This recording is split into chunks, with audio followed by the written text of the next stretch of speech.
வேளச்சேரியில் bank of India வங்கியில் திடீர் தீ விபத்து.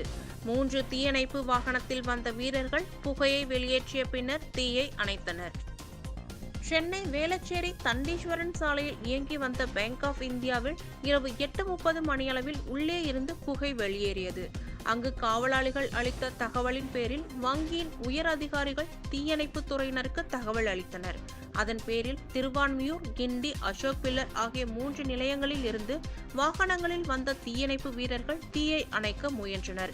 புகை அதிகமாக இருந்ததால் முதலில் புகையை ராட்சத குழாய் மூலம் வெளியேற்றிய நிலையில் வீரர்கள் வங்கி உள்ளே நுழைந்து தீ ஏற்பட்ட பகுதியை அணைத்தனர். ஆனாலும் சில ஆவணங்கள் எரிந்து நாசமானதாக தீயணைப்பு துறையினர் தெரிவித்தனர். இதனால் தீ விபத்து ஏற்பட்ட அறைக்கு அருகாமையில் உள்ள ஸ்ட்ராங் ரூமில் பல லட்சக்கணக்கான ரூபாய் நோட்டுகள் தப்பியது. முதற்கட்ட விசாரணையில் மின்கசிவு காரணமாக தீ விபத்து ஏற்பட்டு இருக்கலாம் என போலீசார் தெரிவித்துள்ளனர்.